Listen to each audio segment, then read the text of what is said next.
बोलिए शिव शंकर भगवान की जय। जैसे कि आप सभी श्रोतागण जानते हैं कि हम सावन मास महात्म का अध्याय कर रहे हैं। आज हमारा 10वां अध्याय है।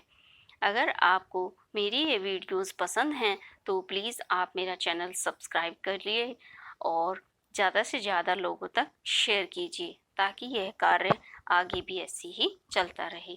तो आज शुरू करते हैं हम 10वां अध्याय, शनिवार की व्रत कथा। श्री हनुमान, श्री नरसिंह जी तथा शनि जी का व्रत।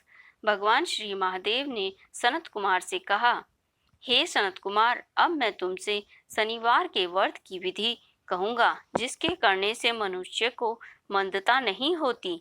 श्रावण मास में शनिवार के दिन 3 देवताओं श्री नरसिंह, श्री हनुमान तथा शनि का अर्चन करना चाहिए। दीवार में या खंबे पर जगतपति नरसिंह को हल्दी सहित चंदन, नीले अथवा पीले फूलों द्वारा अर्चन करना चाहिए। खिचड़ी तथा हाथी चक्का सांड के नैवेद्य का भोग लगाना चाहिए। आप भी खिचड़ी आदि का प्रसाद पाकर ब्राह्मण को भोजन करवाकर भगवान नरसिंह को तिलों के तेल या शुद्ध घी में नहलाना चाहिए। शनिवार को सब कर्मों के लिए तेल का श्रेष्ठ कहा गया है। शनिवार के दिन ब्राह्मण तथा सुहागनों को देह में लगाने के वास्ते तेल देना चाहिए। शनिवार को स्वयं सपरिवार देह में तेल लगाकर स्नान आदि से पवित्र होकर उड़द की दाल की चीजें भोग लगाने के लिए तैयार करनी चाहिए। इससे शनिदेव को शनि का व्रत करना चाहिए। ऐसा करने से मनुष्य के मकान में लक्ष्मी आकर निवास करती है, धन धान्य की वृद्धि होती है और निसंतान पुत्रवान हो जाता है। इस संसार में हर प्रकार का सुख भोग कर अंत में उसे वैकुंठ की प्राप्ति होती है।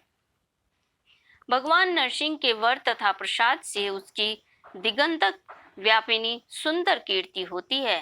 हे सनत कुमार, मैंने तुमको भगवान नरसिंह का उत्तम व्रत बतलाया है। इसी तरह मनुष्य को शनि का व्रत करना चाहिए। अब मैं तुम्हें शनि के व्रत के संबंध में बताऊंगा, ध्यान पूर्वक सुनो।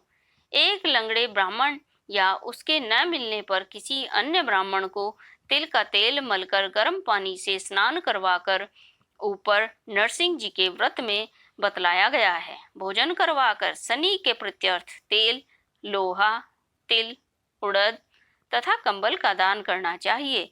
इससे शनिदेव प्रसन्न होंगे। मन में ऐसा विचार करना चाहिए, शनिदेव को तिलों के तेल में नहलाना चाहिए। शनिदेव की पूजा के लिए तिल, उड़द, चावल उत्तम माने गए हैं। हे शोम्भ, अब मैं शनिदेव के ध्यान के संबंध में बतलाऊंगा, आप सावधान होकर सुनिए। शनैश्चर्य का रंग काला होता है, गति मंद है, कश्यप गोत्र है।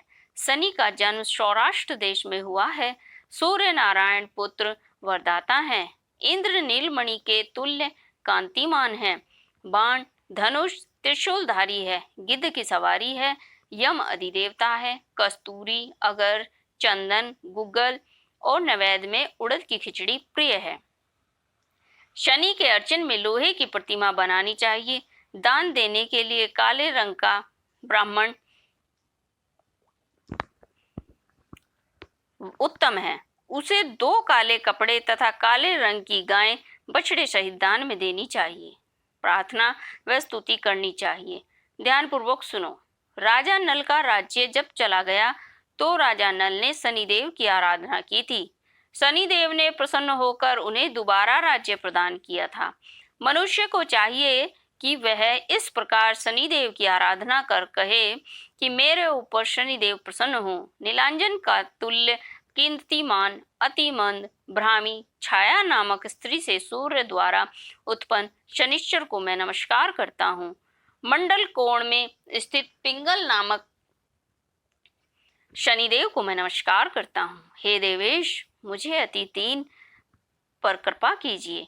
इस प्रकार स्तुति द्वारा बारंबार प्रणाम करना चाहिए। शनिदेव के अर्चन में शन्नो देवी इस मंत्र का स्मरण करें।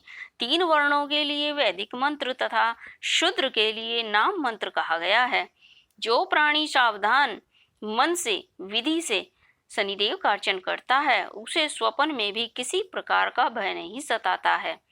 हे सौभ्य, जो मनुष्य इस प्रकार व्रत को करेंगे, श्रावण मास में प्रत्येक शनिवार को भक्ति सहित अर्चन करेंगे, उनकी यहाँ शनि द्वारा कभी पीड़ा नहीं पहुँचती।